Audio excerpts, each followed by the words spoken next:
Driving down Wesley Drive, Mike Morrison looked at every house. Of the 11 houses from the corner to his own, Mike built 8. The remaining 3 were erected by John Piercy, a local contractor. There was competition, but not aggressive, not hostile, between Piercy's construction company and Curtis Construction, Inc., where Mike worked. One day John didn't have enough concrete, so Curtis sent his workers to help John finish pouring. Of course, we know that only the southeast corner will remain standing after the first good snowstorm, Lyle Curtis joked as they drove away from the site. "Come on, Curtis," John laughed. The 2 companies also gathered for an Independence Day picnic at Jordan Air Park and competed in barbecue, softball, and horseshoe throwing. Then everyone sat together, ate, and watched the evening fireworks. Mike felt strange, but not worried, when he saw John Piercy's Mercedes-Benz SUV with the license plate Piercy 1 in front of his house. Mike pulled into the garage, took another look at the SUV, and then closed the garage door.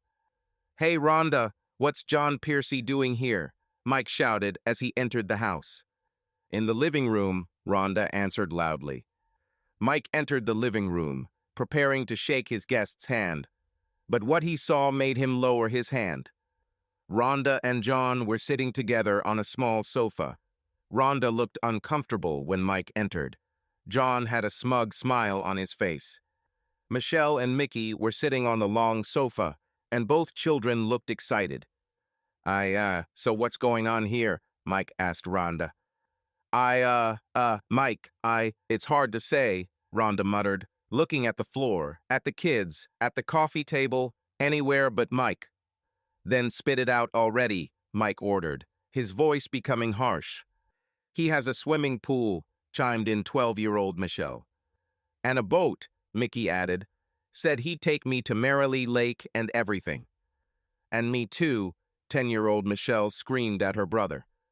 "Look, Mike," John began. "You." "Don't say another word," Mike interrupted him, his voice sounding harsh. "Mike, don't make this any more complicated than it already is," Rhonda responded sharply. Sorry, I didn't realize I was the problem," Mike said sarcastically. "Now is not the time for," John began roughly. "Said, not a word from you, Snake," Mike muttered.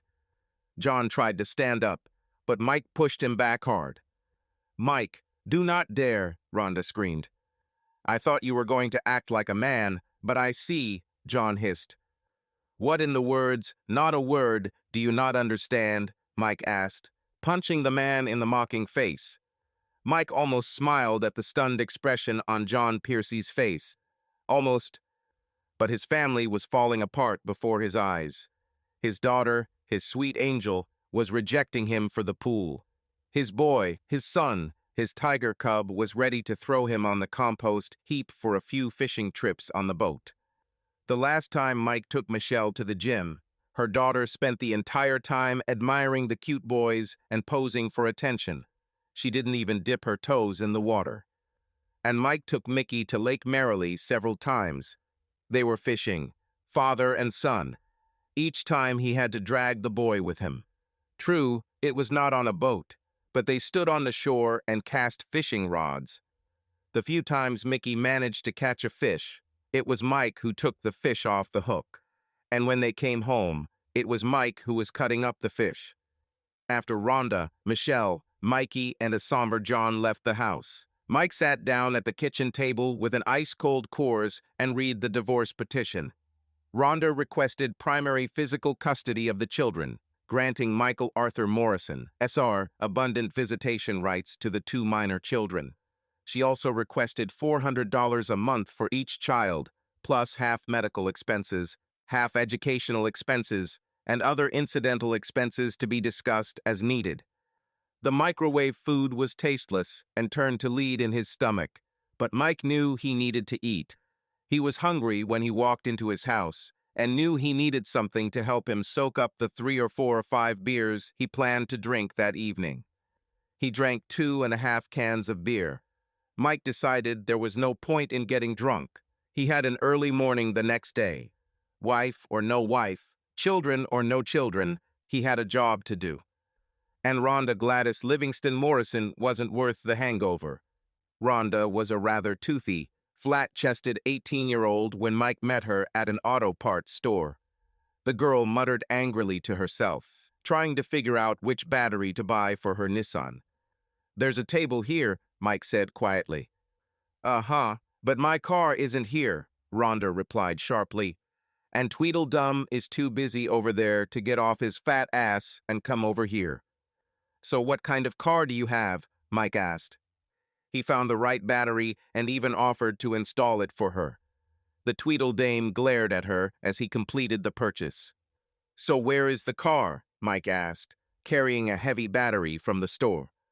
"On 17th and Jackson," Rhonda said bitterly. "We had to walk here." Mike drove his Ford F-250 to the apartment and installed a new battery.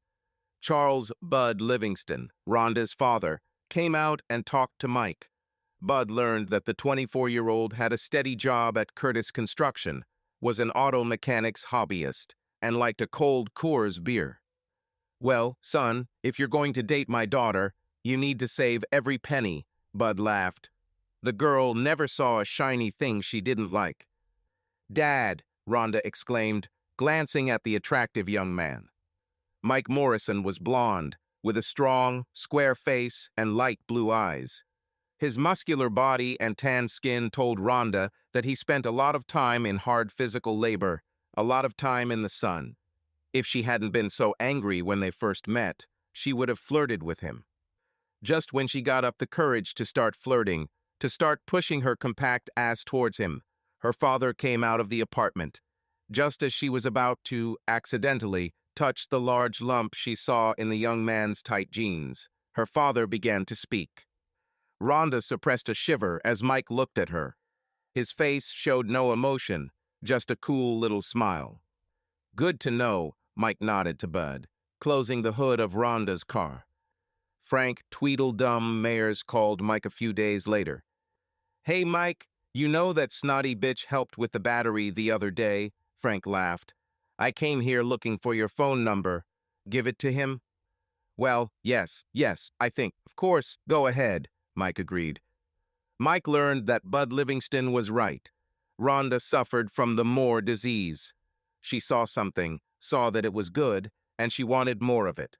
When Mike asked the girl out on a second date, Bud showed Mike Rhonda's bulging closet and showed Mike a collection of shoes, boots, sandals, and 6 pairs of flip-flops. 6 pairs. 6 pairs of flip-flops. "Hey, Rhonda, that's one for each finger, right?" Bud teased. On the second date, Mike also learned that Rhonda liked sex. Pregnancy agreed with Rhonda.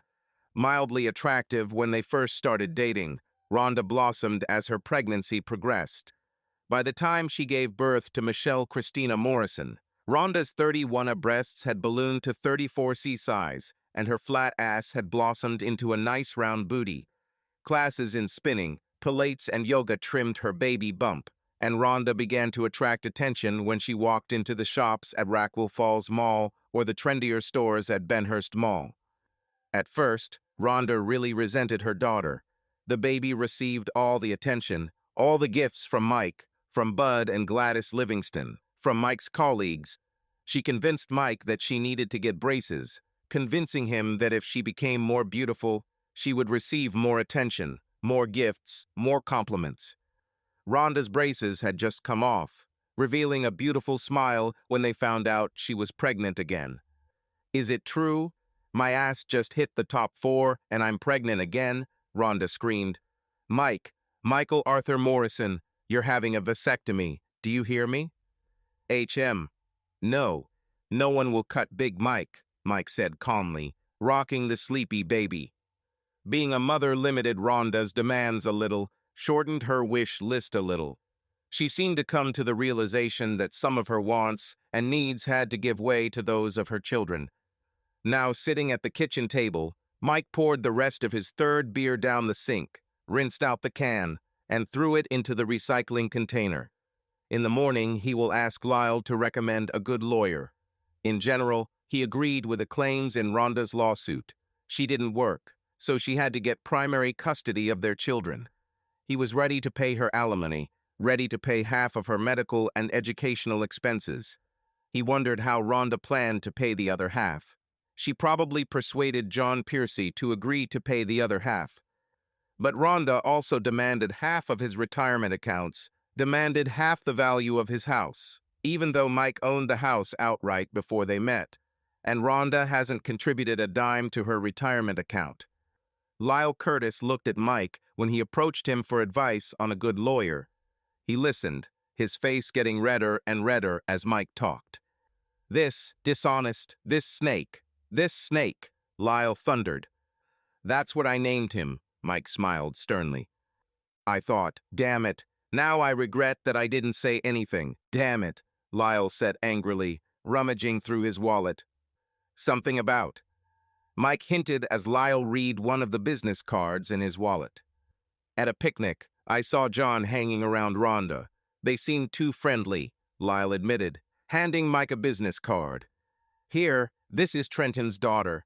She helped Mary Lynn not get half the company when she got up and left me in the past. Oh my God, it's been 3 years now. Anyway, it seemed like John was paying too much attention to Rhonda. But then Rhonda was in that outfit, you know? Mike actually remembered the outfit. Rhonda transformed a man's shirt into a crop top, tying it under her 34C breasts, leaving her bare, flat stomach on display, and showed off her new gold belly button earring. The cropped shorts also showed off her slender, tanned legs. Barbara Trenton was a woman with a stern face and a slender, muscular body.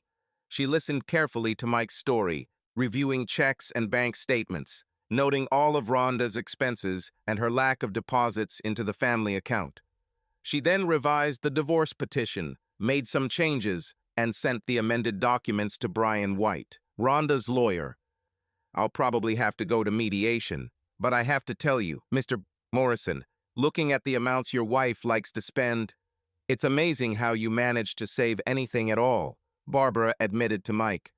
And considering she didn't contribute a penny.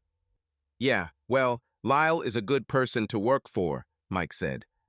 Uh-huh, Barbara smiled lightly. Barbara's intuition was correct. They actually had to go to mediation.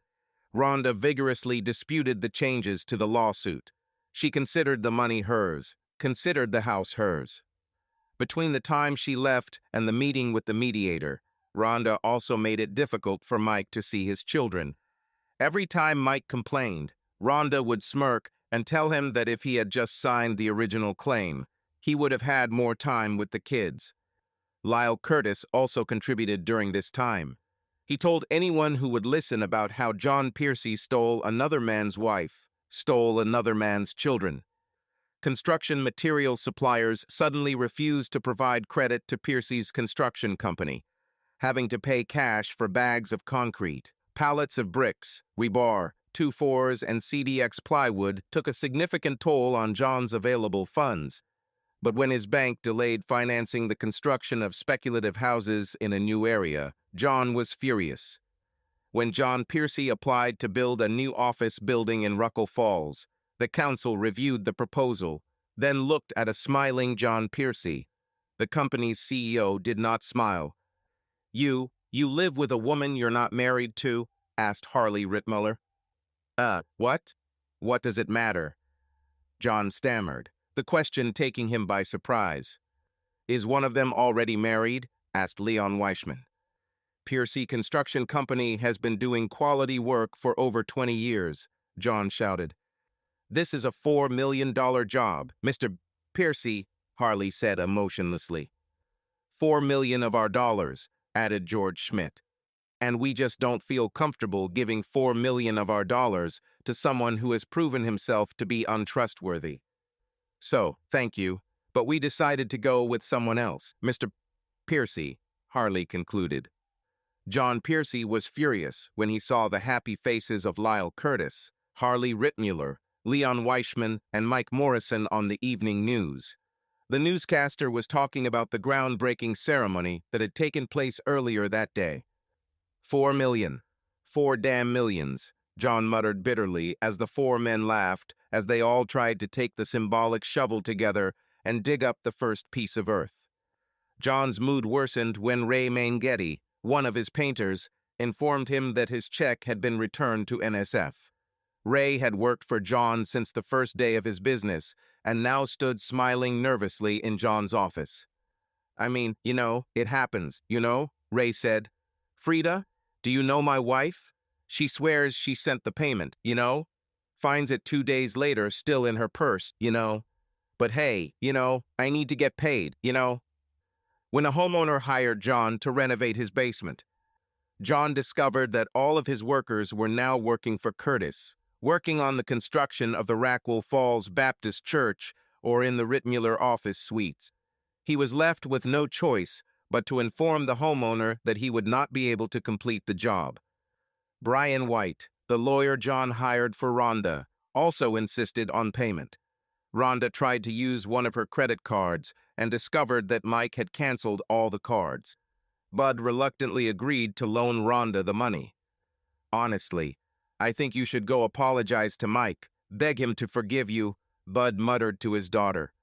"I think I remember you married him." She promised to refuse all others. "Yes, I remember well. I paid for that wedding." Michael Skiff, a trial mediator, reviewed Rhonda's claim she filed and the amended claim Mike filed, documentation, reviewed bank statements, heard from both sides. His face darkened when Barbara Trenton played the recording of Mike complaining about lack of access to his children and Rhonda's swarthy response that if he had signed the original lawsuit, he would have had more time with the children. "So, Mrs. Morrison, children are pawns. Do you want money? Are you using children?" Michael asked sharply. Not really," Brian White chimed in. "But Mrs. Morrison does have expenses." "Mr. Morrison has expenses too. And Mr. Morrison faithfully sent child support every month," Michael pointed out, pointing to Mike's bank statements. "As for Mrs. Morrison's own expenses, I can offer Mrs. Morrison a job." Mike's 39th birthday came a month after the empty mediation victory. He called Rhonda on her new cell phone, which was paid for by John Piercy, and asked the children to spend time with him in celebration. "Nothing special, just go to Benny's Burger Bar, Mike said, trying to sound cheerful. It was still painful for him to talk to his wife. Her betrayal was still fresh. Rhonda got dressed up and did her hair for the mediation and looked good and beautiful. "Your dad wants to take you to Benny's Burger Bar. It's his birthday," Rhonda said sharply. Mike's heart broke when he heard his daughter sigh. "God, why would I do this?" Mike?" Rhonda started looking for excuses. But the conversation had already been interrupted. Rhonda sighed and dialed his number again. The answering machine answered, and she left a message. "Hey, the call must have ended. You're probably still talking," she said, trying to sound cheerful. "Anyway, Michelle already had plans. So did Mika. Maybe you can think of something for this weekend, huh?" On Friday afternoon, Rhonda waited for a call from Mike that he was on his way to pick up the children. Michelle complained that she had to walk. She has become friends with Caitlin Grady, the 13-year-old girl next door, and would rather spend time with her new friend than with her boring father. Mickey was just gloomy and silent. Every time Rhonda asked him what was wrong, Mickey would answer curtly, "Nothing." 6:30 passed, and still no call from Mike. At 7:30, Rhonda called Mike's phone and received a message that the number was no longer in service. Confused, she pressed the 3 button on her phone again. I received the same message again.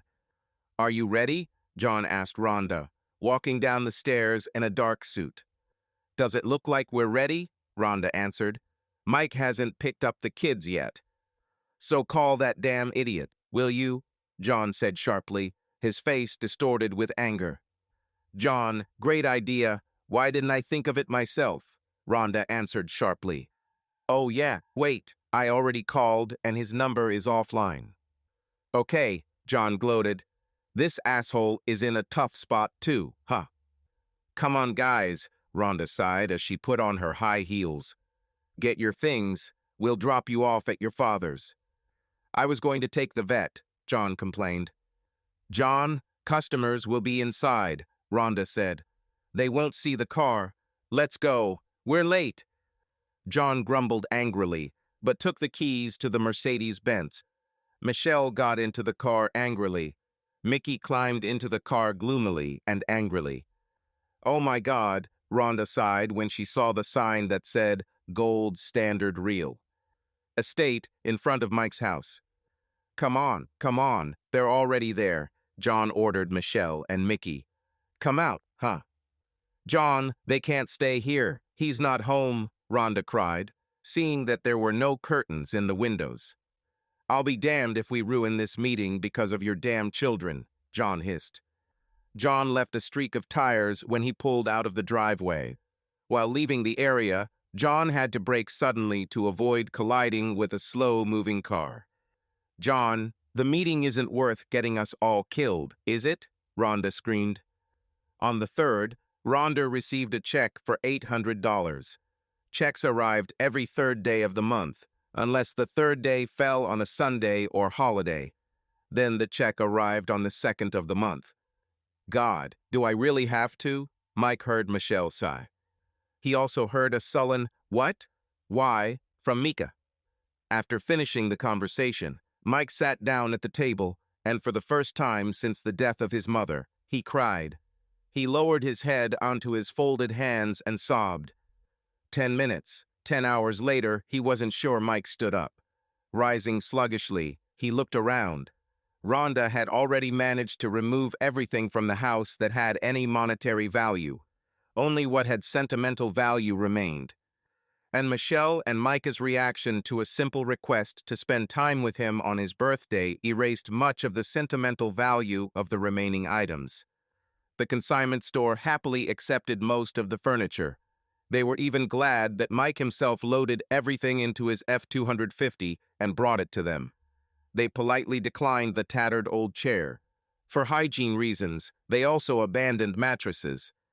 Dolls, superhero figurines, roller skates, and figure skating skates. They are sure that they will quickly find their buyers. Just at this moment, the buyer was already looking at one of the boxes. Lyle Curtis let out some actual expletives when Mike told him he was leaving Rackwell Falls, leaving Colorado. The two men shared a manly hug, and several crew members also shook Mike's hand or hugged him. Where are you going to go? Several people asked, looking at the camper trailer attached to his truck. Probably south, Mike shrugged. I mean, it's summer, but damn, I'm tired of freezing in the winter, you know? Well, it's not like you use them, one of the men said, and Mike smiled and shook his head. Barbara Trenton quoted a reasonable fee and agreed to act as attorney for the sale of his home. A gold standard real estate agent had already toured the house and assured Mike that he could easily get $130,000, perhaps even $140,000 for it, despite the recent real estate crash. Since Mike paid for the house in full, the full sale price, minus the agent's commission, will go to his account. The real estate agent revised her estimates after Lyle Curtis sent a crew to repaint the entire house and replace the carpeting.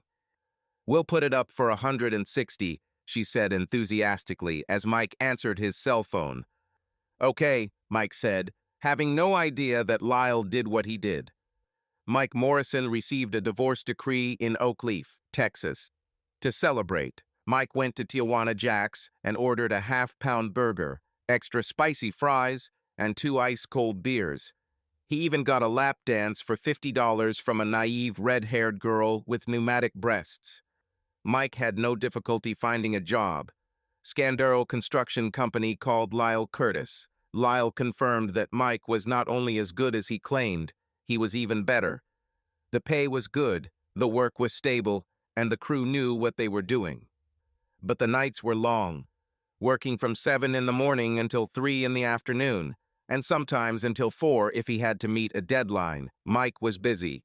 But as soon as the boss announced the end of the day and everyone else went home, Mike again felt like he had no home. He lived in his travel trailer at an RV park. Mike started staying after work to clean up the site. He collected all the nails, scraps of boards, swept up sawdust and metal shavings. "Mike, workday's over," Joe Tonaschetti said quietly one afternoon. "Aha," Mike replied, continuing to sweep the concrete base. "My wife is having her famous beefcake with red sauce for dinner tonight. Why don't you come over?" Joe suggested. "Thanks, but I think," Mike began. "Well, it would be a shame if you turned down Catherine Marie's cupcake," Joe insisted. "Just need to take a shower first," Mike said after a short pause. "Do that," Joe ordered. "I live at Wending 217 Ferguson Drive. Do you hear me?" "Okay," Mike agreed. The house was quite large among other large houses. The area reminded Mike of an area in Rackwell Falls, Colorado. He felt homesick again as he parked at the curb. Catherine Marie Tonaschetti was French-Canadian. While Joe was dark and thin, Catherine Marie was plump and pale. But there always seemed to be contact between them. They held hands, patted each other on the back, touched each other's thighs. Joe sat at the head of the table. Catherine Marie sat to his right. Their eldest daughter, a 20-year-old girl, sat to Joe's left. To the left of Antonetta Tony Tonaschetti sat Joe's 15-year-old son, Joey. To Catherine Marie's right sat her 17-year-old daughter, Cheryl. Tony was almost identical to her mother, but Joey and Cheryl resembled Joey in many ways, although both were a little plumper. Dinner was a loud, rowdy affair. The only quiet moment was when Joe said a prayer. Mike learned that Joey played on the St. Peter and Paul High School football team. Cheryl was already a senior at Sacred Ascension and planned to attend the University of Louisiana at DeGard to study biosynthetic engineering. "It must have come from Mom, Mike," Joe said proudly. "Definitely not from the old man." "Tony, you're quiet today," Catherine Marie noted. I'm starting my last year of college, studying," Tony muttered, not looking up at her broccoli and cheese. "I came home from my first day of kindergarten and said, I'm going to be a teacher, and never thought about being anything else," Joe boasted. Mike thought about Michelle.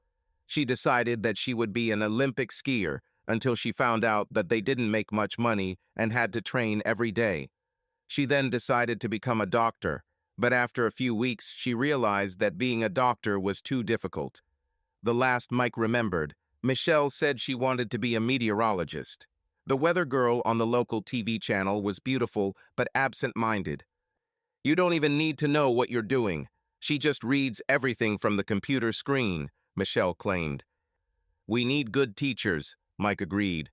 "Do you remember what made you decide to become a teacher?" Miss Davis was so beautiful and so smart." Tony finally looked up, smiling. "She talked about the whole world outside of Texas and—" "There's nothing outside of Texas, Tony," Joe interrupted. "I'm sorry to tell you this, but Miss Davis was lying. When I asked her how to become a teacher, she told me that I had to really want it, and I had to do well in school," Tony continued, slapping her father's hand. "Graduated with honors from Holy Ascension. She was on the list of the best students every semester," boasted Catherine Marie. "Do you have children, Mr. Mike?" Tony asked, staring at Mike with her clear green eyes. "I have had two," Mike said, losing his smile. Joey laughed. "Lost them somewhere?" Tony slapped her brother on the back of the head. "Hey," Joey was indignant. "Somehow," Mike replied. "Divorce." "Sorry," Joey muttered, embarrassed. After dinner, when the dishes had been cleared away, Mike yawned, then laughed and apologized. He thanked Catherine Marie for inviting her to her table, said goodnight to Tony, Joey, and Cheryl, then unexpectedly gave Joe a big hug. "I haven't sat like this for a long time," he said. "I haven't sat at such a family table for a long time." The next day, Joe showed no sign that Mike was his guest. He shouted commands, pointed, and spoke loudly, and at 3 o'clock in the afternoon, he declared the end of the working day. Mike stayed and cleaned up the construction site. He was disappointed to find that Joe had not returned or invited him to join the family dinner again. At Tijuana Jack's, Mike ordered a juicy burger and an ice-cold beer. On Friday, Joe again shouted commands, pointed, and spoke loudly. At 2:30 in the afternoon, he distributed the salary. Tomorrow night, is Catherine Marie making this dish? Calling it jambalaya, Joe said after everyone else had left. What time do you want me to come? Mike asked. 6, Joe answered. But hey, what about tonight? Joey's playing. Why don't you come over? Mike sat on the hard benches and cheered and whistled for Saints Peter and Paul. St. Andrews outclassed the home team by a wide margin, but the game was spirited. Tony sat next to Mike during the game, wearing jean shorts and a Saints Peter and Paul football team t-shirt. She touched his hand, his arm, his thigh several times. Her plump legs often touched his leg. At 5 o'clock on Saturday evening, Mike went to Burns and Burns Supermarket and bought a nice strawberry cake. He then drove around, trying to kill time. Finally, he drove to a house on Ferguson Drive and parked in front of the house. Hi, Mr. Mike, Cheryl smiled as she opened the door. Dad, Mr. Mike is here. Are you going to make him stand on the street? Joe asked. Well, no, Cheryl said. Then get out of the way and let him come in, Joe joked to his daughter. Catherine Marie accepted the cake and complained that she didn't want the cake. She thanked him again as she put it in the refrigerator. But I really don't need to, said Catherine Marie, patting her small belly. Then don't eat, Joe suggested. Oh, but that would be so rude. He's our guest, and he brought us cake, and I won't eat it, Catherine Marie smiled. Aha, Joe smiled, hugging her from behind. Joe, we have a guest, Catherine Marie complained as Joe's hands rose under her heavy breasts. Mike, look away, will you? It'll only take a minute, Joe ordered. Joe, leave me alone, Catherine Marie squealed, then laughed. They always do that, Tony commented, rolling her eyes. That's what married people should do, Mike smiled. Tony's blush was very cute. The 20-year-old girl turned and left the kitchen. Where are you going? Dinner's almost ready, Joe called out to her. To my room, Tony answered. Would you like to set the table? Joe suggested. Hey, I can do that, Mike suggested. What? You're our guest, Joe countered. No, the first time I was a guest. The second time, I'm family, Mike said. So where are the plates? Tony returned after Mike opened the closet. Together they set the table. Then she picked up a handful of knives and forks. Mike quickly folded 6 paper napkins into squares, and she placed the cutlery on the napkins. I'll let you get the glasses and ice, Mike said. Hey, Mr. Mike, Joey said. Damn, we played like crap yesterday, huh? I thought you played well, Mike smiled. It's a pity that the other team came to win, huh? Hell yeah, Timmy Almont, their protector? Dude, Joey agreed. Mike learned that Catherine Marie's jambalaya was simply shredded chicken and pork sausage mixed with rice and simmered in a pan, covered with a can of chopped tomatoes and finely chopped onions and bell peppers. There was just enough cayenne pepper added for heat, and Mike tried not to overeat. Oh, did you bring dessert? Joey yelled when Catherine Marie mentioned strawberry cake. Yes, but I don't need it, Catherine Marie said again. Okay, more for me then, Joey stated. Son, you still have a lot to learn about women, Mike said, smiling. Sunday was a long day for Mike. He was never particularly religious, so he did not go to the service. He knew enough about football to follow it, but he wasn't a fan of any team, not even the Denver Broncos. He tried to sleep longer than usual, but soon gave up and got up. He didn't take a shower. I just put on shorts, a t-shirt and sneakers and walked out of my caravan. Some neighbors at the RV park waved hello to him. Others did not. Mike walked several miles until he came to Oxbow Lake. There he saw several other people who were of the same mind as him. They weren't in church. They weren't watching TV. They didn't want to sit indoors, alone with their thoughts. One young woman caught his attention. She was a stunning blonde whose skin was almost tan. She was lying on her back, her impressive breasts sticking up in her top. She looked around, eyes hidden behind sunglasses. But it was obvious that she was looking around to see if anyone was looking at her. The woman clearly wanted to have an audience, a crowd of admiring spectators. But no one paid attention to her. They were busy playing frisbee, playing with a beach ball, and working on their tanning. "That's how I feel too," Mike said as the attractive blonde looked visibly despondent. On Monday morning, Mike and Carlos finished the trim work. Now there was nothing to do while the painters applied primer, applied a layer of permanent white semi-gloss paint, and the electricians did the installation. Carlos shrugged as Mike picked up the broom and dustpan.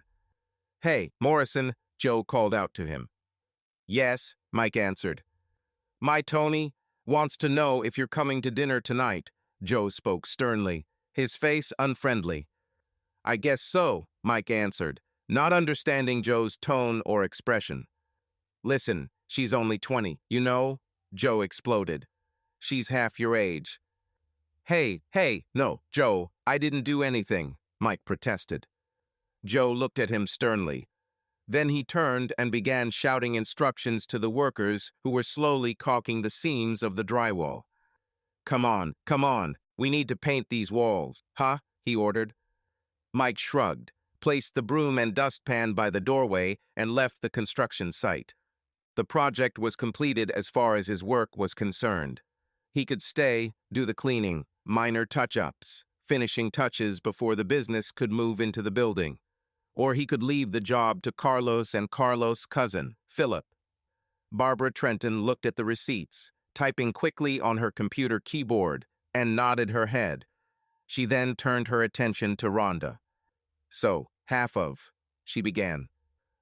Is there any way you can, contribute a little more?" Rhonda asked with hope in her voice. Barbara held back a sigh. Rhonda's voice irritated her. The lawyer looked closely at the attractive woman, then shook her head. "The divorce was pretty clear," Barbara said sharply. $400 a month for each minor child and half of the medical and educational expenses. "Yeah, but, the car broke down. We had to buy a new one, and—" Rhonda complained. "Mrs.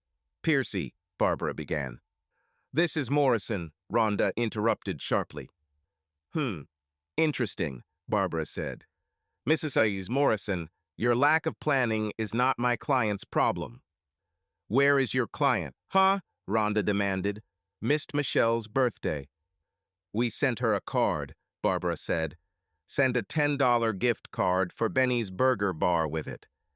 Barbara's personal assistant brought the printed check, and Barbara signed the check. She slid the check towards Rhonda Piercy, or Morrison. Barbara then placed the receipts in a plastic store bag, which Rhonda used to carry the receipts into the office. "Thank you, Mrs. Piercy. I'm sorry, Mrs. Morrison," Barbara said, returning to her monitor. "So what about Michelle's braces?" Rhonda insisted. "Well, Michael A., Morrison S.R., paid his half for them. He paid his half for Michael A., Morrison Jr.'s football camp. He paid his half for the dental visits," Barbara continued. "Can you at least tell me how to contact him?" Rhonda asked. "No," Barbara answered coldly and turned back to her computer monitor. "Bitch, I hope one day you have kids of your own and have to deal with a bitch like you," Rhonda said. "I have 3 of my own. I raised them on my own after my husband left us, and it worked out for me," Barbara replied, continuing to type. "And you know what? When he came back after she had squeezed all the juice out of him, tried to come back with all the apologies and assurances that it wouldn't happen again." "Hello?" Mike answered on his cell phone. "Now, Catherine Marie is asking if you're coming to dinner," Joe's voice said sharply. "There will be chicken caxiator, or what she thinks is chicken caxiator. It's not at all what my mother cooked, that's for sure." I don't think that," Mike began. "If you don't come, I'm done for," Joe said. At 6 o'clock, do you hear? Mike pulled up to the house, being careful not to block the driveway with his RV. Tony opened the door, smiling at him. Then she saw a shiny trailer behind Mike. Her green eyes opened wide. Are you going camping? She asked with a smile. No, I'm leaving, Mike admitted. Tony jerked her head and looked at Mike's serious face. Her eyes filled with tears, and she rushed into the dark interior of the house. What the... Catherine Marie, what's wrong with her? Joe demanded. Come in, Mike. It's cold outside, huh? Catherine Marie greeted Mike with a smile. Joey had already set the table, and Cheryl was getting glasses. Tony, all is ready, Catherine Marie shouted as she spilled the food. Tony, Catherine Marie demanded a moment later as she sat down at the table.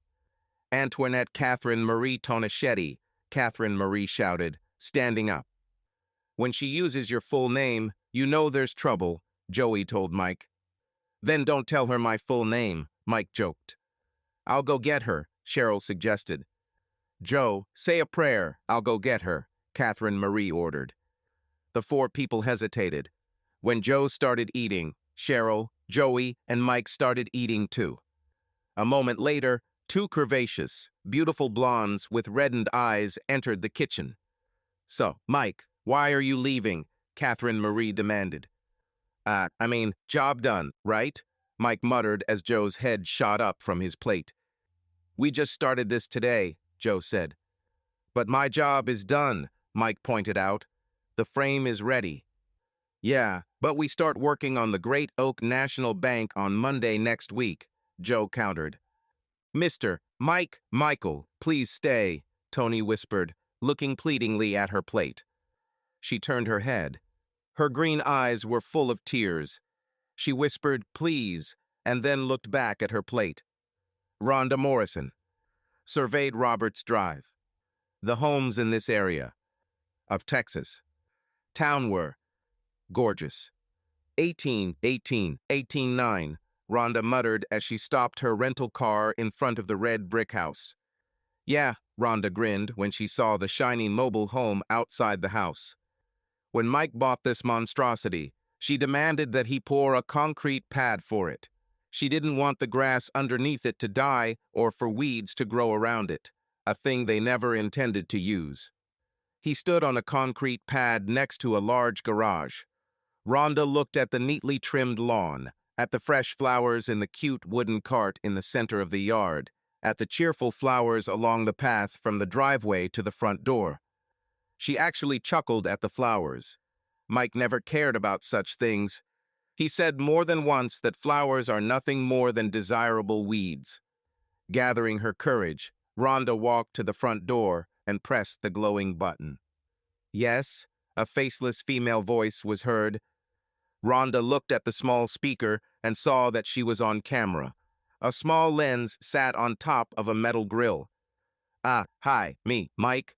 Mike Morrison lives here, Rhonda said lamely. And who are you? Asked a female voice. The voice was not unfriendly. The voice was not friendly either. Rhonda started to get nervous. This is not what she imagined in her mind. She splurged on her travel outfit. The jersey material hugged her 36D breasts. The push-up bra supported her well. The same tight material unfortunately accentuated her midriff, but she was 39 years old. There's nothing you can do about it. The jeans hugged her butt well. There were a few extra pounds on my butt, hips and thighs. Her backside was a little wider than she would have liked, but the jeans still shaped her flesh into a more flattering shape. Now, standing on the porch of his house, under the hot Texas sun, the jeans were soaked with sweat and began to chafe her curvy hips, her jutting waist. The blouse clung to her more than it hugged her. I'm Rhonda. Rhonda Morrison, his wife. His ex-wife, Rhonda said. Exclaimed the voice. He doesn't. Does he know you? Did he know you were coming? No, Rhonda admitted. She stood there for a few moments. Just as she was about to ring the bell again, the door opened. It wasn't fair. 7.5 years later, he shouldn't have looked even better than when she left him. But he really looked good, better. His blonde hair had streaks of silver. His face was tanned by the sun. His chest and arms were muscular in a tank top. He was wearing swimming trunks, and his legs were thick, muscular, and his waist seemed slender. "Yes?" he demanded. "Hey, Mike," Rhonda said, then grinned. "Long time no see." "Yes?" Mike demanded again. Mike, can we talk somewhere?" Rhonda stammered. "It'll do just fine here," Mike said. "Michael," the beautiful young blonde said tenderly. Rhonda looked from Mike's serious face to the blonde. The young woman had long blonde hair, beautiful green eyes, and a soft expression. Mike and whoever this woman was were most likely swimming.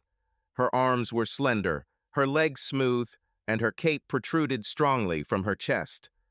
"Michael, go to the sunroom," the young woman said, her voice soft but rich in her Texas accent. "Honey, I don't want her in my house," Mike said, his voice hard. "Michael," said the wife Shana, peering into his brown eyes. 5 minutes. "Fine. Come on," Mike ordered Rhonda. The woman rushed to what Rhonda assumed was the sunroom, then opened the atrium doors and stepped outside. Through a large glass window, Rhonda could see a large swimming pool in which there was a Hispanic girl, a young girl, and 2 boys. Rhonda watched as the blonde took off her cape and stepped into the pool. Her mouth dropped open at the sight of the blonde's breasts.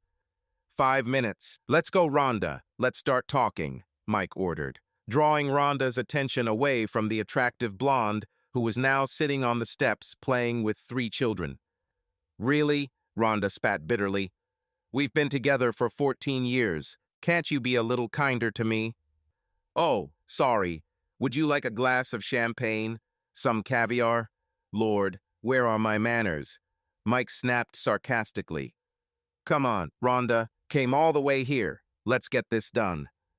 I don't know if you heard, but Michelle is getting married next month. On the 9th, Rhonda said. "Yes? How far has she come?" Mike asked. Rhonda blushed at Mike's harsh question. She looked back at the pool. 4.5 months, she finally admitted. Was Mike's response. She would really. It would mean so much if her dad walked her down the aisle, Rhonda said. "God, should I really?"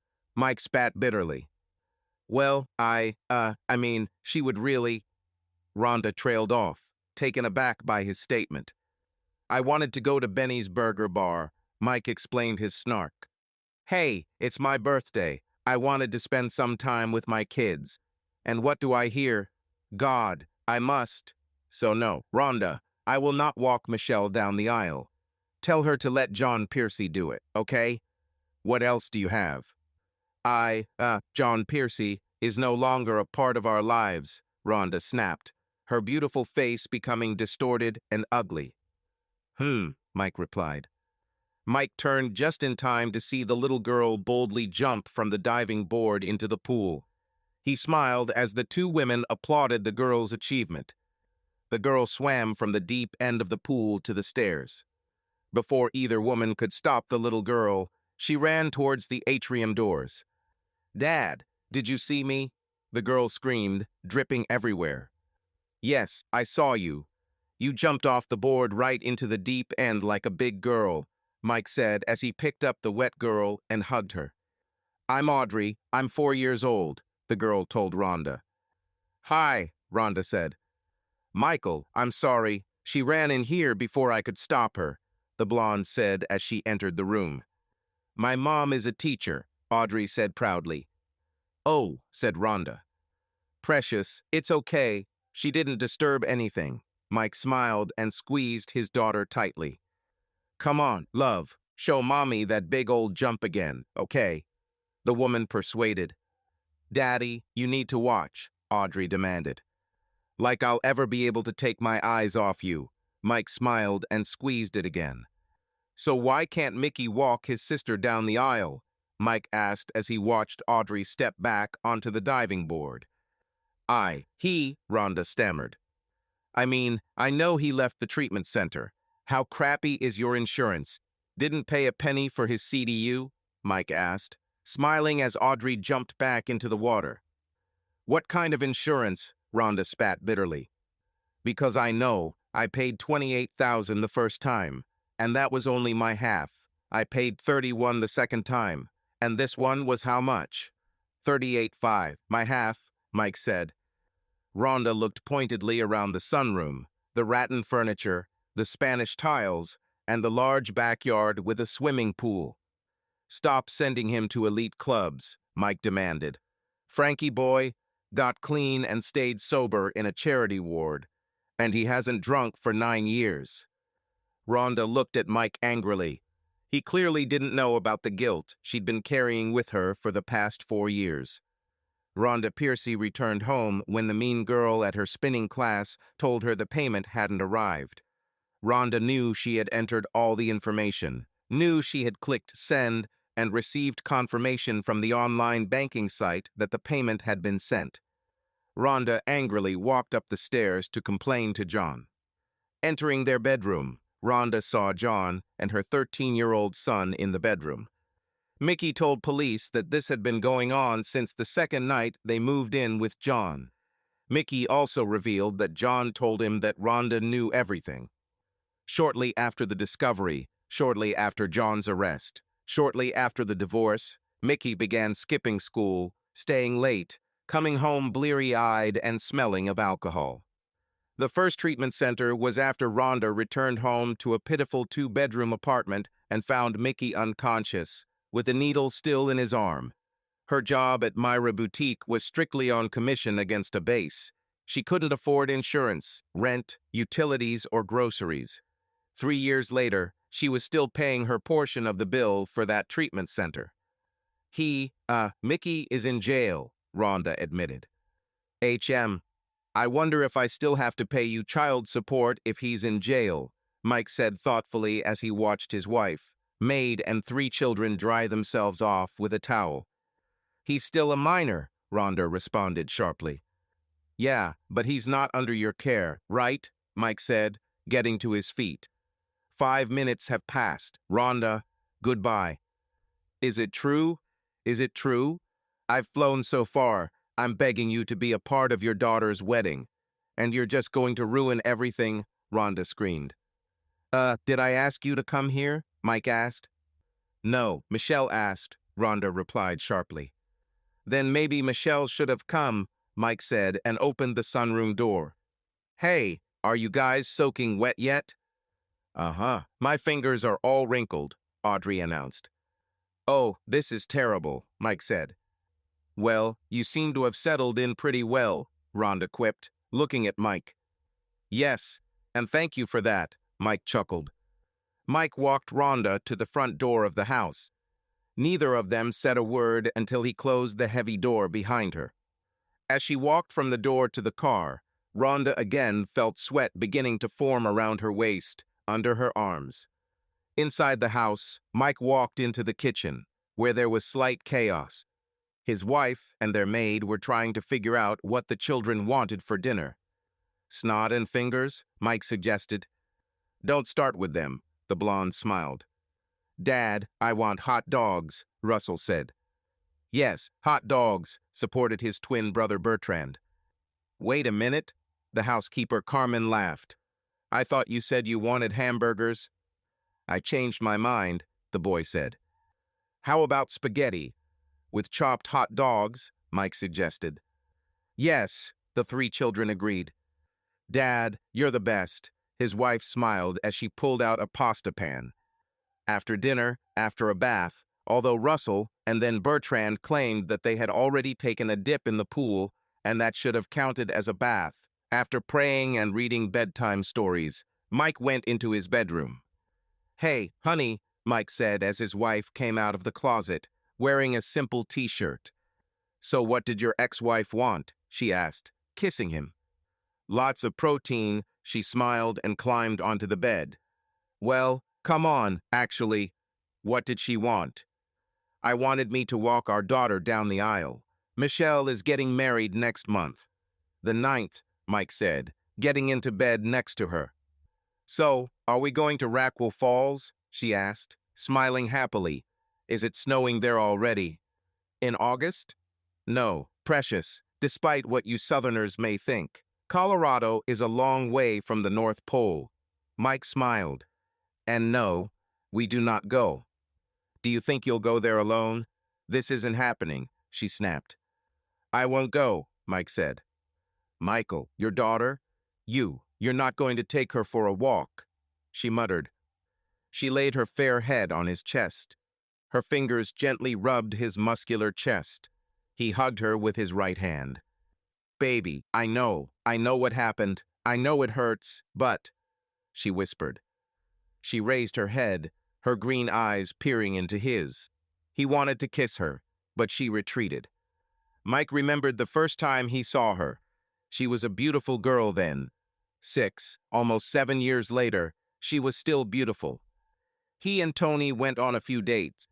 The girl was beautiful, and her body was pleasantly plump. She was smart, thoughtful, energetic, and funny. He cared about her a lot. But there was just no spark, no real chemistry. The sex was amazing, exhausting. But again, there was no real connection other than two lonely people using each other. Fortunately, it was Tony who revealed the bitter truth. Michael, she said as they walked through Kennedy Park along Oxbow Lake. Yeah, he asked, watching a woman with one of those ankle-biting dogs. The woman had a nice, toned-looking ass. She was wearing boy shorts, strutting and showing off her tight ass. The Yorkie was on a retractable leash. Mike was fascinated as he watched the dog scamper around, the leash going in and out of the woman's clumsy little hand. Michael, I love you, Tony said. Mike felt his insides churn.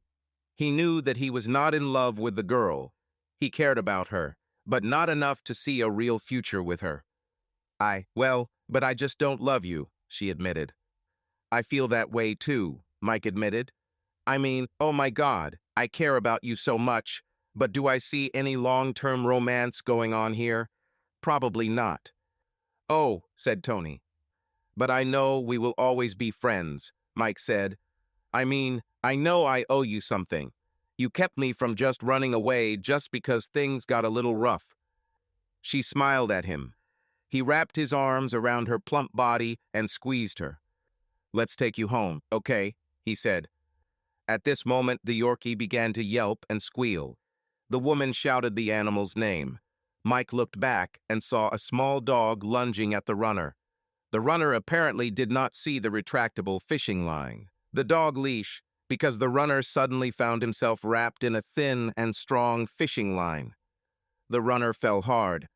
The dog began squealing and squealing as it became trapped under the runner's prone body. The woman started screaming at the unlucky runner. Mike ran up and carefully helped the runner. He then grabbed the snarling 6-pound dog, unhooked the leash, and pushed the annoying dog into the annoying dog owner. Hold your damn animal and leave the stupid leash, Mike ordered. He managed to free the rope. All this time, the runner did not move. Mike could see a swollen knot on the woman's forehead. He could also see the woman's ankle was broken. Concussion, broken leg, Mike said. Tony, get her name and address. I won't let you, the woman shrieked. Mike pulled out his cell phone, took 2 photos of the woman, and then called 911.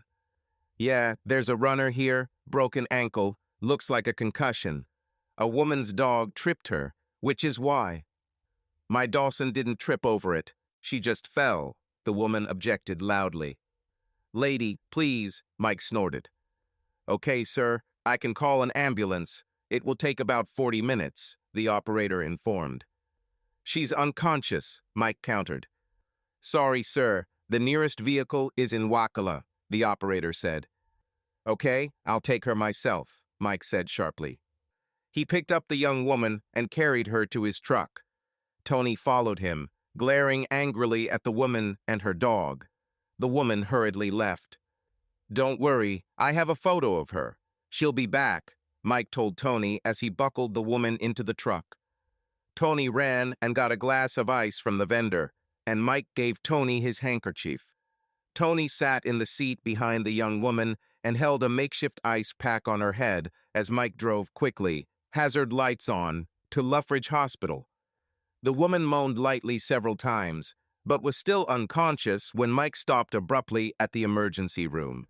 The nurse and orderly came out, quickly pushing the gurney. Mike told them what happened as they loaded the young woman onto the gurney. He then drove Tony home. They hugged again.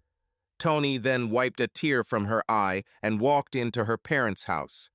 Mike hesitated, wondering if he should go back to the hospital or just go home. The late hour made the decision for him. Tomorrow he had a full day of work, working for Scandaro during the day and working on his latest acquisition in the evening. The evening they ate chicken caxiator. The evening Tony begged Mike to stay. He decided he needed to find a more permanent place to live than his mobile home. While Mike was waiting for Scandaro Construction to complete the Adams office space and begin work on the First National Bank of Great Oak, he came across a foreclosure property in a modest area and purchased the property. The previous owners left food to rot, smeared feces on the walls, broke all the windows and poured dry concrete into the toilets. Mike did most of the work himself, using his position at Scandaro to get materials at a good price. While he was working on this house, the house next door was also repossessed. Mike bought it too. Then 2 houses on Roberts Drive, in a gated community, also came under foreclosure. Owners overextended their loans and used their homes as collateral. The market collapse took them by surprise. Mike was able to sell 3 of the 4 properties for a reasonable profit. He decided to move to the 4th house, 1809 Roberts Drive. He worked for Scandaro Construction during the day and evenings and weekends for Morrison Renovation and Reconstruction. His latest project was in the same gated community, on Simpson Way. The story was the same. The owner overspent on a speculation that didn't pan out and lost the house. The man's last act was to commit suicide in the house. This was the first hint to his trophy wife that something was wrong in her idyllic life. Nora Sanford first emptied her husband's wall safe, taking all of her jewelry. She also made sure she had the keys to 3 safes, then called 911 to report Jack's suicide. The next morning, as soon as Jack Sanford's bank opened, Nora emptied 3 safe deposit boxes and disappeared. The bank slowly but surely repossessed all the other assets but confiscated them. The house was the family's last asset, and Mike purchased it for 1/5 of its appraised value. The only thing he really needed to do was replace the carpets and paint. Either Jack or, most likely, Nora had very bright, very vulgar tastes in colors and color combinations. The electric blue carpet and the crimson carpet were the first to be pulled out. It took 3 coats of primer to cover the gold enamel on the bathroom walls. But after Joe called it a day, Mike found himself on his way not to the Simpson Way site, but to Luffridge. He parked and walked into the hospital, then realized he didn't even know the young woman's name. The nurse typed something on the keyboard, looked at Mike, at his driver's license, then back at him. "It's a long way to go, huh?" she asked. "Oh, I just moved to Oakleaf a couple of months ago," Mike admitted. "I'll see if she can have a visitor," the nurse said and quickly left. A few minutes later, the nurse returned, smiling widely. She led Mike to the elevator on the 4th floor, south wing. "To the left when you get out of the elevator," she pointed. "They cut my shoes to take them off," was the first thing the woman said when Mike entered the room. "I guess none of them knew how to untie the knot. When I brought you here, that was the first question I asked them," Mike smiled, looking into her clear green eyes. "They weren't sure, but they thought maybe there was a doctor who knew how to untie the knots." "Tell me what happened."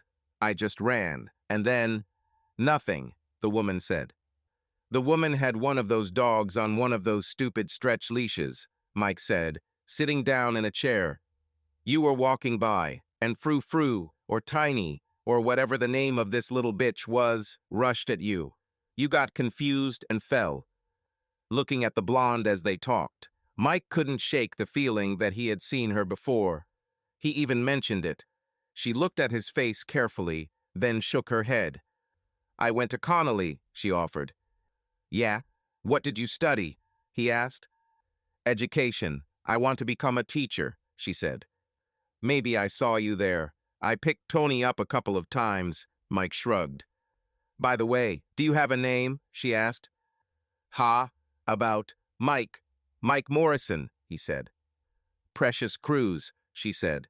Yeah, I know. I don't look Mexican."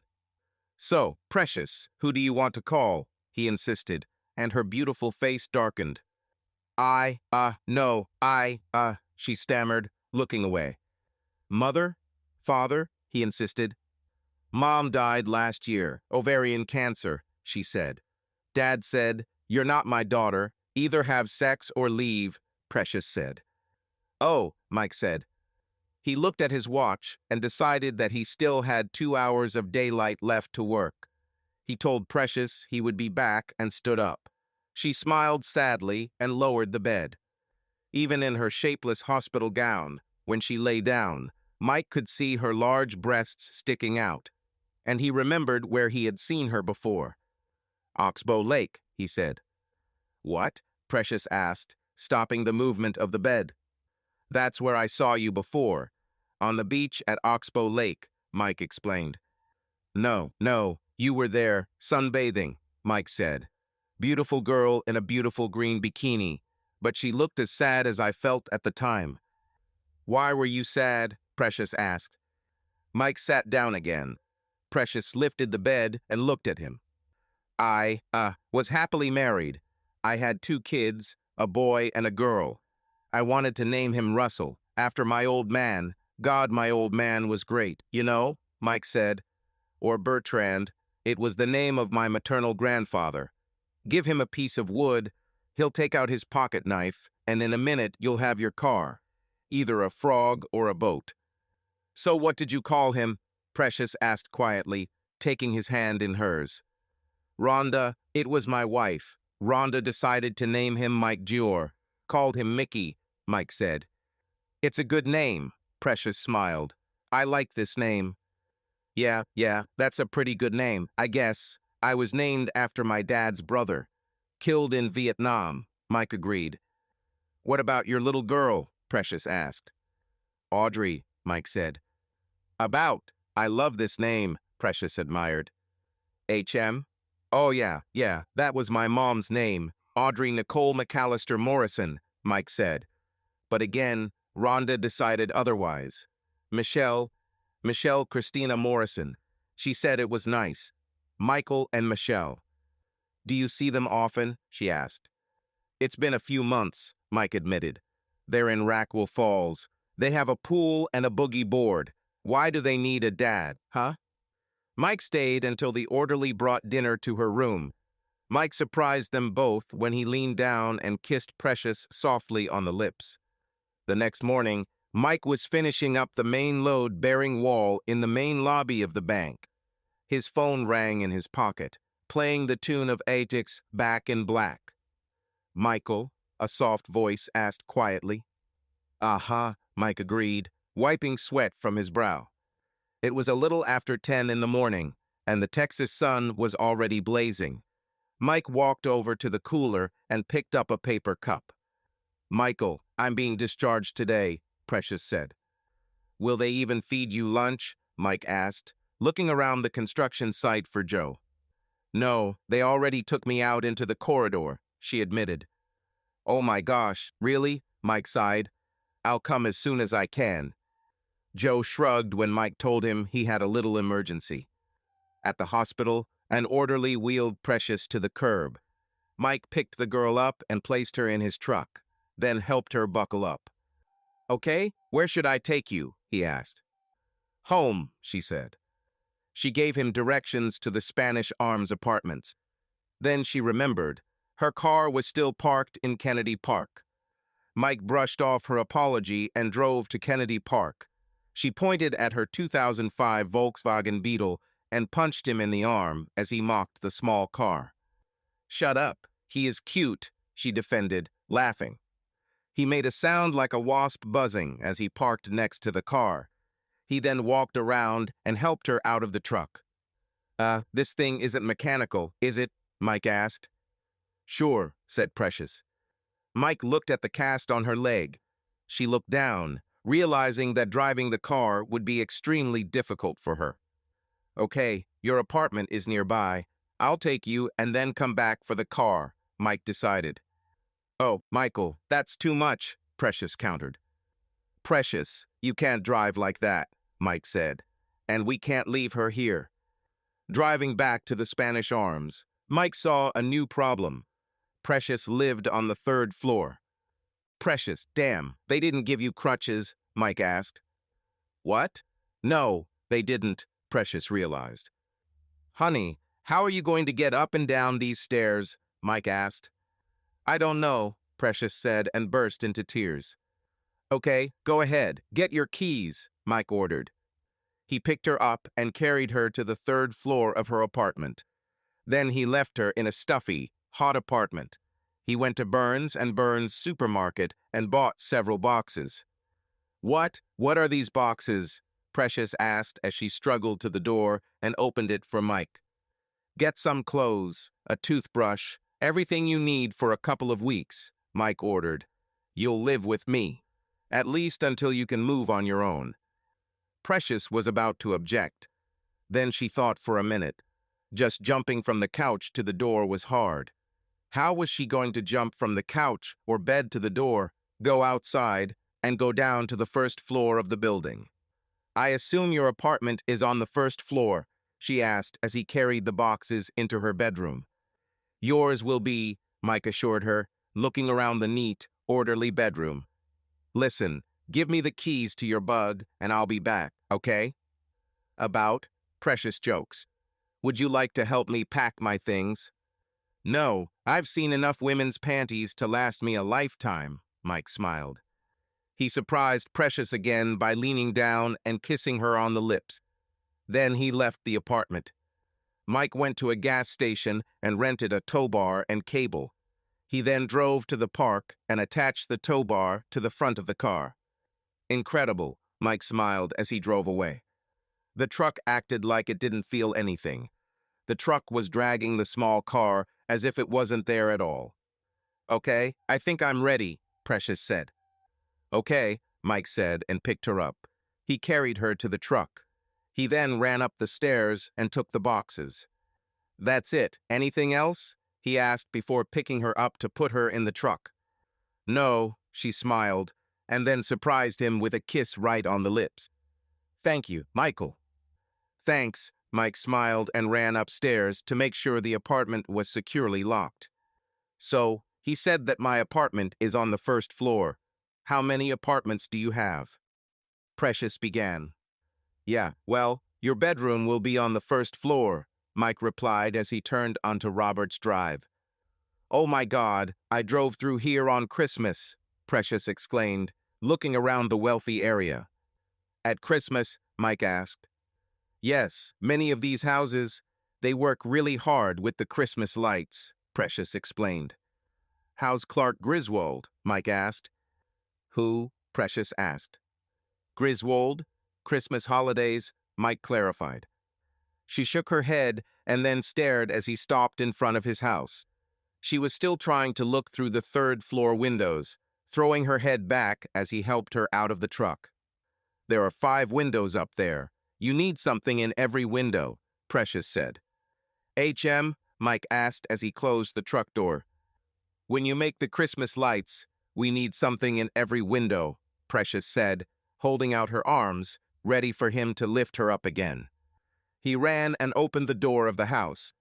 Then he returned and picked her up in his arms. "Oh, carry me over the threshold," she joked.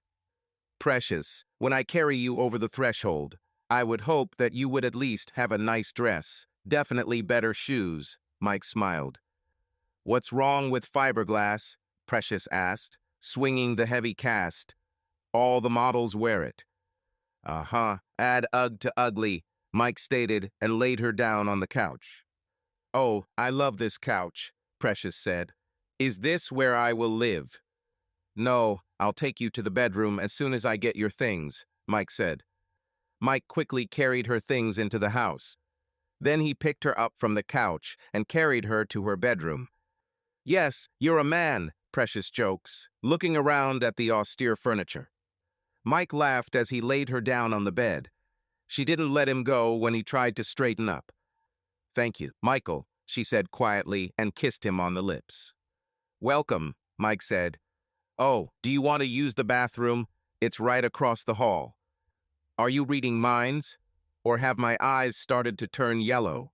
Precious said. Mike picked her up and carried her into the small, simple bathroom. She smiled as he sat her down on the toilet, then quickly left the room and closed the door tightly. Scream when you're done, he shouted through the door. Mike found a few more pillows around the house and dragged an old TV and tube into the room. He then made her some canned soup and used an old, slightly rusty pan as a tray. Then he went to the rental agency and rented aluminum crutches for Precious. Thus began 5 weeks of living together. The first few mornings, Precious complained slightly about being woken up before sunrise for breakfast. On the third morning, Mike found Precious waiting for him, arms wide open, waiting for him to carry her into the kitchen. You have crutches, Mike said on the fourth morning as he picked her up. But I like it when you carry me, she whispered in his ear. As she whispered in his ear, Mike smelled her toothpaste. He realized that Precious had woken up, crawled across the hallway to her bathroom, brushed her teeth, and then crawled back into the bedroom and waited for him. He smiled at her, and she smiled back. Honestly, he said, I like it when I carry you too. Joe complained when Mike had to leave for Precious's doctor's appointments. He also complained when Mike had to leave to take Precious to physical therapy. Teresa White, a lawyer who was recommended to Mike by one of his colleagues, helped Precious sue Mary Bookhammer, the owner of Dawson's Yorkie, who tripped Precious. But that took time away from Scandero's latest project to visit Teresa White's office. Hey, Mike, we all have other things to do. Can you schedule it for after work? Joe complained the next time Mike asked him for an early afternoon. Everything away from Luffridge, Mike tried to explain. Decide what is more important, work or what this crap is, Joe said sharply. Mike didn't answer, nor did he remind Joe of the early afternoon. The next morning, Joe yelled at Mike in front of other workers. Mike smiled, nodded, and left the construction site. Hey, you're home early, Precious said as she looked at him from behind her textbook. Yeah, muttered Mike. Oh, I don't have an appointment, right? Precious asked, concerned. Huh? No, I got kicked out of work, Mike said. Oh, Michael, what happened? Precious asked, patting the pillow next to her. Mike sat down next to her on the couch and told her. He talked about a little animosity that arose when he was dating Joe's daughter, the girl he was with the night Precious was injured. The animosity persisted, although Mike never saw Tony again. But this was exacerbated by Mike's frequent need to leave work. Oh, Michael. Oh, honey, why didn't you say anything? I could have asked one of my friends to drive me, Precious complained. But I wanted to take you, Mike admitted. Why? Precious asked, looking into his brown eyes. Mike hesitated. Michael, I'm not going to say it first. I need to hear it from you, Precious admitted, taking his large hand in her small ones. Say it, she whispered hoarsely, her face a few millimeters from his. Because I'm in love with you, he admitted. And I'm in love with you, Michael Arthur Morrison, Precious whispered, then kissed Michael on the lips.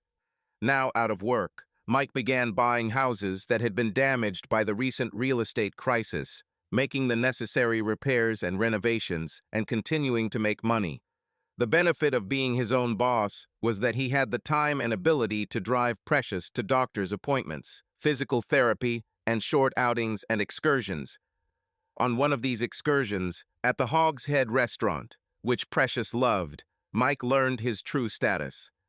Hey, Presh, the young muscular guy said with a slightly mocking tone. HM, oh, hi, Barry, Precious responded, in a voice without much emotion. "So this is your dad," Barry said as he tried to sit next to Precious on the bench. Precious stopped Barry from taking his seat with her hand. No, this is my fiancé, Michael Morrison." "Michael, this is Barry. We met before," Precious introduced him. "Who's yours?" Barry laughed mockingly. "My fiancé." "See, Barry. Oh, hey, Allison. What's up, girl?" "See, I get it. There's a huge difference between men and boys." Precious smiled sweetly. "Hey, Precious, Barry, the ribs are here, right?" Allison said. Barry glared at Mike, slammed his hip into the table, and turned, walking away to another table. Your fiancé?" Mike asked as the waitress brought them plates of brisket. "Oh, you didn't know?" Precious smiled. She squeezed some Texas heat sauce onto her brisket. This was followed by a generous layer of Texas sweet sauce. She stirred the two sauces with her index finger, then held out her finger, dripping with sauce, to him. "You want to get married after Christmas, do you hear?" she asked. "That gives me about a month to find the perfect ring," Mike agreed. Precious smiled solemnly. She smiled even wider as Mike squirted two sauces onto his plate of brisket. "Give me time to remove this device. Can you dance the Texas two-step?" Precious asked. "And give me time to take some dance lessons," Mike replied. Brandon Wright of the non-denominational community church in Sweet Oak, Texas, officiated. The handsome man was cheerful, loud, and joyful as he performed the ceremony. His love for God, his love for the Word of God, his love for preaching were never in doubt. Mike learned to dance the Texas two-step and the Texas swing. The community hall next to the church echoed with cheers and applause as a DJ kept the dancers on the floor. The Hog's Head BBQ provided the food, and the guests, although suffering from overeating, had big smiles as they enjoyed the feast. Tony Tonaschetti congratulated Michael, congratulated Precious, and then locked herself in a stall in the women's restroom and sobbed. Emmanuel Wright, Brandon's 23-year-old son, stood at the closet door. When Tony finally came out, a handsome young man offered her a handkerchief. "Sometimes, seeing other people's happiness can be a little hard," he said quietly. Tony didn't say anything, just dabbed at her tears with a soft cloth. "When will my cousin Amelia get married? I wanted to hit the guy she married," the young man admitted. "Yes?" Tony smiled slightly. "Yes, but Dad and common sense intervened," Emmanuel smiled. "That guy was a nose guard for the Cougars from Connolly." "Ah," Tony agreed. "You know what? I haven't seen you on the dance floor yet," Emmanuel said. "Your legs aren't broken, right?" "No," Tony giggled now. "Then what are you waiting for? Let's go," Emmanuel said and grabbed her hand. 9 months and 2 days after Reverend Brandon Wright declared them husband and wife, Michael Morrison was back in Luffridge Hospital giving birth to Precious. Precious sobbed, screamed, moaned, choked, and cried during her 5-hour labor.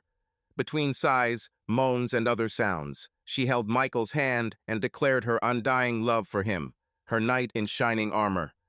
17 months later, Tony Wright and her husband Emmanuel Wright were a stone's throw away, giving birth to their first child at the same time Precious was giving birth to their daughter, Audrey Ann Morrison. "I can't believe it," Mike muttered as they stepped off the plane in Benhurst, Colorado.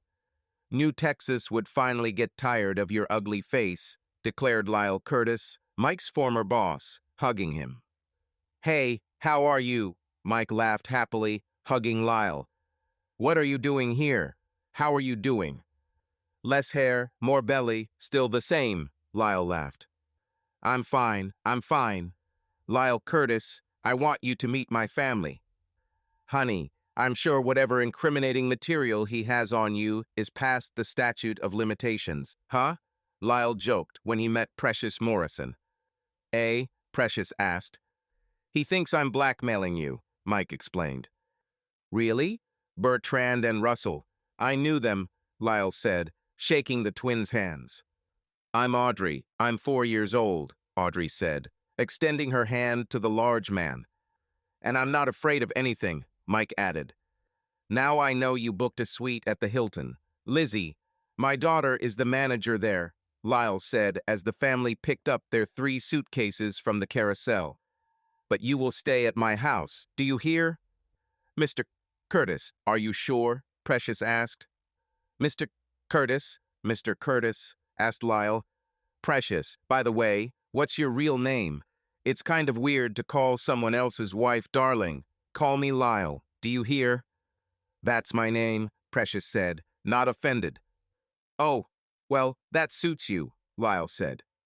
As the family settled down, Mike and Precious in the guest room, Audrey in daughter Lyle's old room, and the twins on the pull-out couch in the man cave, Mike took a deep breath. I'll go check on the boys, Precious said. What? They just...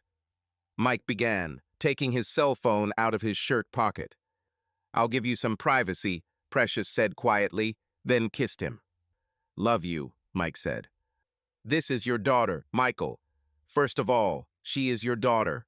She is a part of you, Precious advised, then left the bedroom. Hello? Answered a girlish voice, sounding wary. Mike's guts, which were already quite tense, suddenly spasmed. He almost hung up. Hey, hi, it's your dad, Mike said. Who? Michelle said. Oh, Dad? Yeah. Listen, I'm in town. Planning to take the wife and kids to Benny's Burger Bar. They've all heard of 1,000 ways to cook your burger, so that's where we're headed. Around 6. Would love to see you there, Mike said. Yes, of course, Michelle said, her voice sounding mocking. It's like I have 1,000 of these stupid gift cards. Great, Mike said and hung up. Precious looked up from the video game Bertrand and Russell were playing when Mike entered the room. She tilted her head to the side, looking at his grim expression. Benny's Burger Bar, 6 o'clock, Mike said. And? Precious asked in a quiet voice. And she sounded like a stuck-up little bitch, just like she did when she was 13, Mike blurted out. You know, every time I expect to get my ass kicked, I'm rarely disappointed, Precious said. My second graders, some of them are just the sweetest kids, and some of them, I swear to God. But when I let go of all the expectations, it usually goes so much better. I don't know why I let you talk me into this, Mike said and smiled when Bertrand found the pot of gold. Because I promised you something interesting, that's why, Precious whispered in his ear. That's right, Mike agreed. But not here, Precious laughed as Mike grabbed her slim waist and began caressing her buttocks. At exactly 6 o'clock, Mike drove Audrey and Russell to the restaurant. Precious and Bertrand followed them. Bertrand noticed the Porsche 911 and wanted to take a closer look at the shiny black car. Looking around, Mike felt a wave of disappointment, then a wave of anger. Michelle was nowhere to be seen. She is here? Precious asked quietly, taking Mike's hand. No, Mike answered sharply. Maybe she's stuck in traffic, Precious suggested. Honey, have you seen any traffic jams on the street? Mike asked, his voice hard. Ruckle Falls has to import traffic jams if they want traffic jams. So, what do we do? Precious asked as she helped Mike guide the 3 kids to the counter. Okay, first you order your burger, fine. First, order a burger. Would you like a quarter pound? Half a pound? 20 pounds, Mike said. 20 pounds? Asked Audrey. Dad is making fun of us. That's 1 pound, Precious giggled. Then do you want bacon? Cheese? Bacon and cheese? No bacon or cheese. Mike continued. How about half bacon and half cheese? Asked Russell. Now you get the idea, Mike encouraged. Then when will a piece of 100% beef come out? You go to the bar, and this is where the magic begins. You can put over 40 different things on this burger. Boogers? Asked Bertrand. Bertrand, Precious said, pursing his lips disapprovingly. No, we should bring our own, Mike said. But there's blue cheese, there's salsa, There's jalapenos. There's onion straws. Looks like you've been here before, the girl behind the counter smiled. It's been a long time. This used to be my favorite place, Mike admitted. Michelle was almost 20 minutes late. She nodded, confirming that she had seen Mike, then busied herself with ordering and then preparing her burger. Hi, she snapped, slamming the tray down. What are you doing? About 5 months. Mike smiled, looking at the belly. Uh-huh, Michelle said and stuffed her mouth with hamburger. I have 2 months, Precious said, trying to connect with the sullen girl. It feels good, Michelle said. So, Dad, go ahead. You wanted this meeting. Went. Mom says you're getting married this Saturday, Mike said, trying his best not to slap his sassy daughter across her sullen face. Yes, I heard you say, who cares too, Michelle agreed.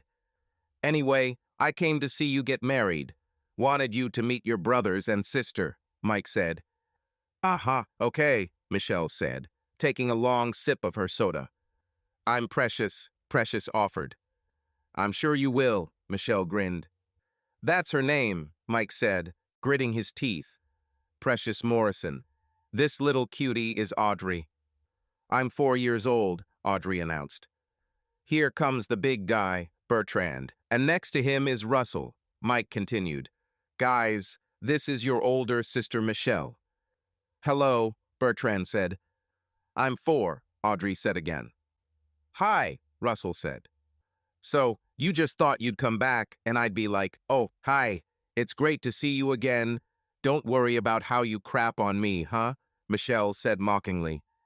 No, thought you'd say, hey, sorry for being a selfish, narcissistic, arrogant little bitch who thought her shit smells like violets, acted like spending a few minutes with her dad, who broke down for me, was real burden, but I've grown a little since then, but apparently we're both deeply disappointed. Huh? Mike blurted out. Daddy said shit, Audrey whispered to her mother. I know, I heard, Precious said. Precious pinched Audrey's nose. And, I heard you say that too, just now, Precious warned. Oh no, Audrey objected. I just reported on Dad. Okay, don't, Dad, Michelle huffed, pushing the tray, causing her drink to spill. You shouldn't come to my wedding. I don't want you there. No problem, Mike shrugged, grabbing the tray before the soda spilled on any of his kids. We'll leave your gift at your mom's house, Precious suggested as Michelle snuck out of the restaurant.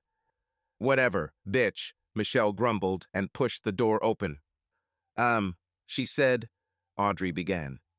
And if you say that, you'll get it in the butt, understand? Precious warned. So, what do you think of Benny's Burger Bar? Precious asked as they left the restaurant. Next time, I'll put a bunch of pickles, Bertrand said enthusiastically. And barbecue sauce, Russell agreed. Mike smiled at their enthusiasm. He and Precious smiled at each other through the roof of daughter Lyle's minivan as they opened the doors. After they left Precious and the kids at Scooter's for ice cream, Mike drove to the address lawyer Barbara Trenton had given him. He checked the address again as he parked in front of a rundown apartment building. Hey, you can't park here. This is my boyfriend's place, okay? Said a guy about 15 or 16. The sign says for guests. Are you saying your boyfriend's name is Guests? Mike responded sharply, taking the wrapped gift from the passenger seat. How about if you give me $5? The guy offered. Don't let that happen and pull up your pants, kid, Mike said. Mike kept his eyes on Lizzie's minivan while he knocked on Rhonda's door. He shuddered. It seemed as if his fist was about to break through the door. What? Who's there, huh? Rhonda's rough voice rang out. What do you want? It's Mike, Mike shouted, still watching the minivan. I came to leave a wedding gift for Michelle. Yeah, I heard the meeting went well, Rhonda grinned mockingly, yanking the door open. Where's Barbie? Who? Mike asked, handing her a gift. Your little Texas wife, Rhonda mocked. Oh, go to hell, you pathetic bitch, Mike snorted. I thought you would choose someone better, but you don't like that I did that, huh? Rhonda grabbed the gift. By the way, great trade. I think I'll keep mine. Mike smiled and turned around. Mike paid no attention to the shouting tirade behind him. He walked down the stairs and opened the minivan door. Hey, got my eye on the wheels for you. Dollar, huh? The guy asked. Baby, pull up your pants. Do you realize how stupid you look? Mike barked and slammed the minivan door. The guy showed Mike the fact. Mike started the engine and put the minivan into gear. He laughed as the guy, eyes wide with fear, tried to run back and fell on his butt. Mike shifted into reverse and texted Precious that he was on his way to Scooters. Dad, I bought you a double chocolate coating, Precious said as Mike walked into Scooters. And I bought you a big wet kiss, Mike said and kissed Precious, making a lot of noise. Michael, stop it, Precious laughed as their children laughed. Mike's meeting with Mickey went a little better than his meeting with Michelle. Just like 10 years ago, the 17-year-old was gloomy and silent. He didn't even lift his head from the table when Mike tried to start a conversation. Oh, and thanks for the damn Benny's Burger Bar gift cards, Mickey eventually snorted. You're welcome, Mike replied easily. Hey, $10 doesn't buy you anything at Benny's, Mickey said. I know. A quarter pound with fries and a drink is at least 14, Mike smiled.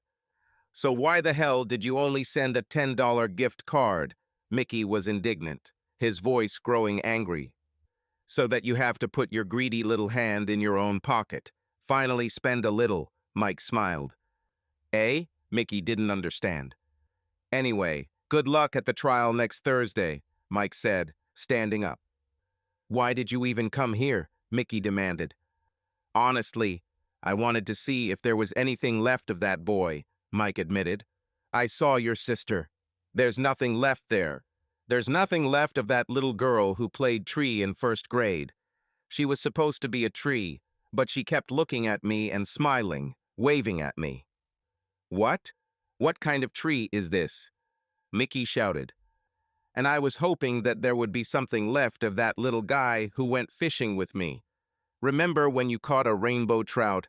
God, it was a fish, said Mike. 6.5 pounds, Mickey said quietly. Yeah, and the first thing your mother said, I'm not cleaning this thing, Mike said as the bailiff opened the door. But how did she eat those fillets, huh? Hey, how did you get all those fillets out of that fish? Mickey suddenly asked. I ran to Niedermeyer's and bought 3 more trout. Mike laughed and went out into the hallway. Dad, Mickey screamed as the heavy door slammed shut. Precious kept her word. Mike made an attempt to reconnect with his children. He even talked to Barbara Trenton about helping Mickey. The stern-faced woman pursed her lips and demanded $3,000 from Mike, but represented Michael Arthur Morrison Jr. at trial. Through Barbara Trenton, Mike learned that Mickey had been sentenced to 2 years. Since the sentence was longer than a year, he had to serve it in the Colorado State Penitentiary, but Barbara managed to get him placed in 5 tribes, a medium-security prison. A few months after this news, Mike learned that he had become a grandfather. Michelle Shrinton gave birth to Louise Charlotte Shrinton, a baby weighing 3 pounds 2 ounces. 3 pounds? Precious asked. Michael, this is not normal. And through Barbara, Mike learned that his granddaughter did not live to see her first week. The tears Mike shed were genuine as he wrote a letter of condolence to his daughter and her estranged husband, Alan Charles Shrinton. On the first Tuesday of the month, 3 weeks before Precious gave birth, Mike stood in the crowd on the steps of the Oakleaf County Courthouse for a foreclosed property auction. This day was especially hot for the first Tuesday in March. Mike didn't envy the auctioneer, who stood there in a suit and tie. And now it's 417 Acorn Drive, Great Oak. This is 417 Acorn Drive, Great Oak, Texas, the auctioneer announced. Really? Not Great Oak, Oklahoma, the man said sarcastically. And the court admits that Mr. Robert Wurtson just made a bet of what? 1 million, 2 million? The auctioneer mocked. Cancelled, Bobby shouted. "It's not funny," cried the little man. "This is my damn house, not some fucking joke." Having said this, the man rushed at the auctioneer. He was waving a knife. The guard knocked him down. The little man tumbled forward. Mike, standing 3 feet from the auctioneer, did not feel the knife plunge into his neck. He felt a warmth as something seeped into his light cotton shirt. Mike collapsed onto the marble steps of the court. He did not hear the screams and screams of the men and one woman around him. His gaze was drawn to the Texas sun, which was just beginning to rise above the horizon. He looked straight at the sun. Mike knew that the sun must have been burning his eyes, must have been a blinding light, but this was not the case. "My dad is in heaven," Audrey announced as Rhonda and Michelle entered the funeral home. "I'm sure it is," Michelle sobbed, heartbroken. Michelle's screams turned to screams when she saw her father's body in the coffin. Rhonda's quiet tears turned into low moans of pain. Reverend Brandon Wright performed the quiet, low-key ceremony. He urged those gathered to remember Michael Arthur Morrison as he was during his lifetime. A man who loved God, loved his family, loved Texas. "If anyone wants to come out and say a few words about our friend, our neighbor, our brother," Brandon asked quietly. Before Precious or Carmen, their housekeeper, could stop her, Audrey was already galloping up the steps. "Don't cry," she said in a clear, strong voice. "That's it. Don't cry. My dad is in heaven, and he wants you to know that he loves you." With that, Audrey walked back down the steps and sat down next to her mother. She took Precious's hand. Some men who worked with Mike on houses described him as a good, honest, and fair boss. Several people mentioned that Mike was a good, hard worker, but when it was time to call it a day, he was the first to talk about it. He, was always in a hurry to get home, more than one person said. The procession to Great Hope Cemetery was long. Mike was buried under the hot Texas sun. Precious placed her hand on the smooth wooden coffin, whispered, "Love you, Michael," and took Audrey and Bertrand's hands. Carmen tried to take Russell's hand, but he turned abruptly and took his older sister's hand, and then solemnly walked towards the limousine with Michelle. They quietly followed their mother and siblings. "Tell me about Dad," Russell asked as the limousine door closed. 3 days after the funeral, Teresa White, Mike's lawyer, held the reading of the will. The will was quite simple. All property, all money was to go to Precious, the wife of Michael Arthur Morrison SR. Mike has already set up trusts for Russell, Bertrand, Audrey, and Olivia. Each of the 4 funds began at $250,000. Precious was to be the trustee of these funds until the children graduated from college or reached the age of 25, whichever came first. The only exceptions were the $100,000 insurance policies Mike took out when Michelle was born and the $100,000 insurance he took out when Mickey was born. Michelle and Mickey were beneficiaries of these policies. When Alan Shrinton learned of Michelle's sudden wealth, he tried to make peace with her. When Michelle refused, he tried to sue her for $100,000. Since Alan initiated the divorce and the petition was filed before her father's death, Alan would receive nothing. Michelle invested half the money into buying a 2-bedroom bungalow and, after some deliberation, invited her mother Rhonda to move in with her. The 2 women immediately began arguing from the moment Rhonda walked through the door with her modest box of belongings. After his release from 5 tribes, Mickey spent $1,000 of his inheritance on escorts and $2,000 on heroin.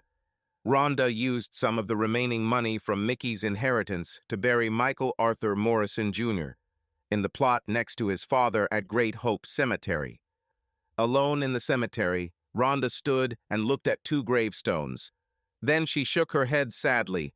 Her son and her husband now lay hundreds of miles from home. She didn't kill them, but Rhonda knew she pushed them both away because of her selfishness, her desire for more. "Mike, Mickey, sorry," Rhonda said. "I'm so sorry." Subscribe to our channel so that your second chaff doesn't cheat on you, and go ahead and listen to the next story. because this story is nothing compared to the next one. If you're under 18, don't even think about listening to the next one. Listening to the next one. Listening to the next one. Listening to the next one. Listening to the next